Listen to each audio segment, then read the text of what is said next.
बिस्मिल्लाहिर्रहमानिर्रहीम। What is the impulse in physics. So student, इस video में हम इम्पल्स के बारे में पढ़ेंगे।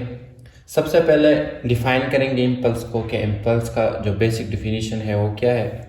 देन हम इम्पल्स को किस सिंबल से डिनोट करेंगे वो आपको बताएंगे, और मैथमेटिकल फॉर्म ऑफ इम्पल्स जो है वो भी आपको समझाएंगे।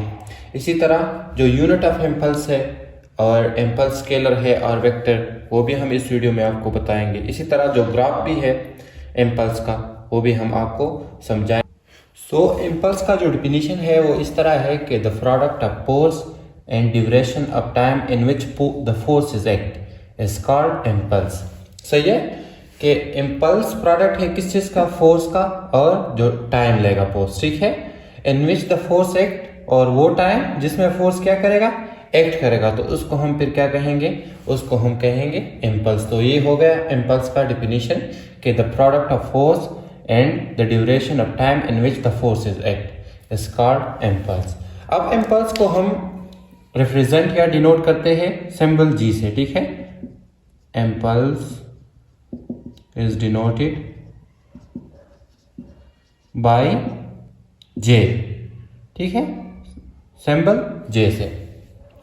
इसी तरह मैथमेटिकली जो इम्पल्स होगा तो J बराबर होगा प्रोडक्ट ऑफ फोर्स, तो एक होगा force multiply duration of time, मतलब final time minus initial time. तो इसको ड्यूरेशन को हम क्या लिखेंगे, डेल्टा टी से, ड्यूरेशन ऑफ टाइम को। सही है, तो ये हो गया मैथमेटिकल फॉर्म ऑफ इम्पल्स कि force multiply duration of time जो है वो क्या है, उसको हम कहते हैं इम्पल्स।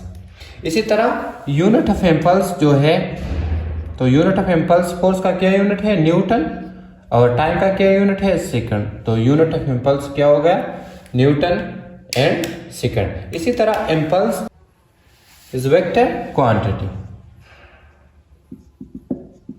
सही है, तो ये हो गया इम्पल्स का डेफिनेशन।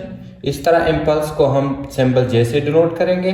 मैथमेटिकली हम इम्पल्स को force multiply duration of time जो है इस तरह मैथमेटिकल फॉर्म ये होगा। और यूनिट ऑफ इम्पल्स क्या है, न्यूटन एंड सेकंड। और इम्पल्स जो है वो क्या है, वेक्टर क्वांटिटी, बिकॉज ऑफ ये जो फोर्स है ये क्या है, वेक्टर क्वांटिटी। तो इम्पल्स जो भी होगा वो भी हमारे साथ होगा वेक्टर। एग्जाम्पल ऑफ इम्पल्स इस तरह है, लेट्स सपोज एक बैट्समैन है और बॉल को क्या करता है, हिट कर देता है, ठीक है। तो ये जो एक्शन है इसको हम क्या कहते हैं, इम्पल्स। जब बॉल बैट से लगता है तो ये बहुत शॉर्ट ड्यूरेशन ऑफ टाइम में, मतलब ये दोनों एक दूसरे से कांटेक्ट में होते हैं, ठीक है। तो इस रिएक्शन को हम फिर क्या कहते हैं, इम्पल्स। इस तरह ग्राफ जो इम्पल्स का है वो इस तरह होगा कि हॉरिजॉन्टल लाइन पे हमारे साथ होगा टाइम, ठीक है, और जो वर्टिकल लाइन है उस पर होगा क्या, फोर्स। लेकिन ये आपने याद रखना है कि इम्पल्स में जो हम फोर्स लेंगे, ठीक है, वो क्या होगा, वो फोर्स होगा एवरेज बिकॉज ऑफ वेरिएशन, ठीक है। वो फोर्स क्या होगा, एवरेज। वो मैं आपको इस तरह इधर इस ग्राफ में समझा देता हूँ। वो फोर्स हम क्या लेंगे इधर ग्राफ में, वो लेंगे average because of variation of force.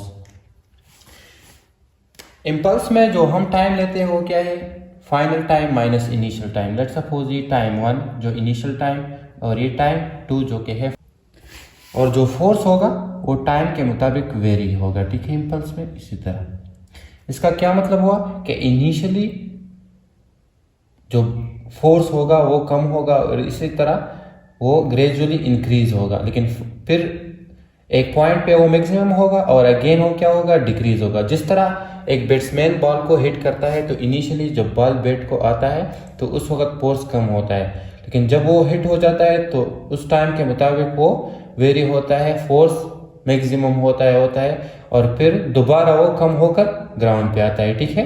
तो इम्पल्स का जो ग्राफ होगा वो इस तरह होगा, और इसमें जो हम फोर्स लेंगे वो क्या लेंगे, ये वेरिएशन ऑफ फोर्स की वजह से हम फोर्स क्या लेंगे, वो लेंगे एवरेज फोर्स, ठीक है। फोर्स क्या लेंगे, एवरेज फोर्स। और इस एवरेज फोर्स और टाइम जो हमें कर्व देगा वो क्या देगा, वो रेक्टेंगुलर शेप देगा हमें, ठीक है, इम्पल्स के ग्राफ में। तो ये हो गया ग्राफ ऑफ इम्पल्स। कि ग्राफ ऑफ इम्पल्स में इस तरह होता है कि जो फोर्स होता है वो वेरिएशन की वजह से हम एवरेज लेंगे, और टाइम जो ड्यूरेशन ऑफ टाइम है वो final time minus initial time लेंगे, ठीक। अब हमने ये प्रूव करना है कि जो इम्पल्स है वो बराबर होगा किसका, चेंज इन मोमेंटम के, ठीक है, कि इम्पल्स किसके बराबर होगा, चेंज इन मोमेंटम के। तो ये किस तरह, हमें मालूम है from second law of Newton कि जो फोर्स है वो बराबर है change in momentum divide by change in time या ड्यूरेशन ऑफ टाइम। ये हमने सेकंड लॉ ऑफ न्यूटन में पढ़ा हुआ है, ठीक है। इसी तरह इससे अगर हम ये निकाल दें, अगर इस टाइम को हम इधर लेके आए तो ये force multiply change in time के बराबर हो जाएगा, और ये इक्वल हो जाएगा चेंज इन मोमेंटम के। अब हमें मालूम है कि ये जो प्रोडक्ट है ये बराबर है किसके, ये बराबर है इम्पल्स के, ठीक है। तो इम्पल्स बराबर हो जाएगा चेंज इन मोमेंटम के। तो इस इक्वेशन से हमने क्या शो कर दिया कि चेंज इन मोमेंटम बराबर है किसके, इम्पल्स के, from second law of Newton की। तो ये हमने प्रूव कर दिया।